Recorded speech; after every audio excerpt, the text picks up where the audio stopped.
আবার আশা লাগবে, আবার লিয়ে আসা লাগবে, আবার লিয়ে আসা লাগবে। কাকে? হাসিনা। কেন? হ্যাঁ, এই যেন শান্তি করবে। আসসালামু আলাইকুম। আলু বিক্রি হলো? না না ফেরত দিয়ে যাচ্ছে। আলু কেন ফেরত নিয়ে যাচ্ছেন আপনি?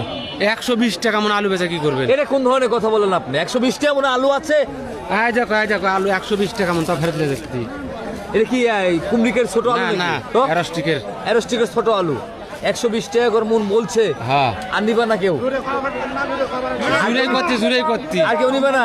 না না আলুটা আমি যদি একটু দেখি প্রিয় দর্শক মন্ডলী, এদিকে আলু কিন্তু কৃষক নিয়ে যাচ্ছে। এখানে আলু না অন্য কিছু আছে ভাই? আলু, মাইন্ড করেন না, এখানে অনেক দর্শক আছে।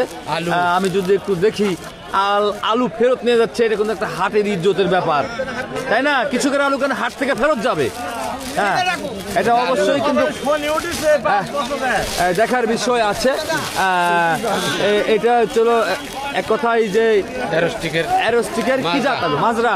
অ্যারোস্টিকের মাজরা আলু 120 টাকা মন আলু বলে। এই 120 টাকা মন বলে আপনার কি মনে হচ্ছে? এই কপাল শনি উঠতে কৃষকের কপালে। কৃষকের কপালে শনি উঠতেছে। হ্যাঁ। আপনাদের কি মনে হচ্ছে? সত্যি কথা বলবেন, কেন ফেরত নিয়ে যাচ্ছে? খাসেন একটা লাগবে। হ্যাঁ, আলু কাকে কাকে কাকে বললেন? খাসেন ও তো নাই, ও তো নাই। সে তো ভোট দিবে। হ্যাঁ, কয়বার তাড়াবেন? ও তো নাই, চলেই গেছে তো। আবার আশা লাগবে, আবার লিয়ে আসা লাগবে, হ্যাঁ। আবার লিয়ে আসা লাগবে। কাকে? হাসিনা। কেন? হ্যাঁ, এই যেন শান্তি করবে, যার শান্তি আছে, হ্যাঁ। এই যেন শান্তি হবে।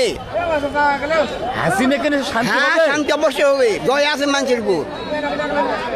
রাস্তাঘাট, বিদ্যুৎ ভাতা, বয়স ভাতা, ইলেকট্রিক কন্ট্রোল সব দিয়েছে ওই, সব পড়েনি। আর এই ধানের শীষ পাগল হয়ে গেছে আমরা, কিছু মনে দিবে না।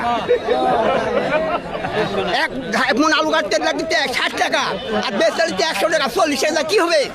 পান খরচ কিনা হবে।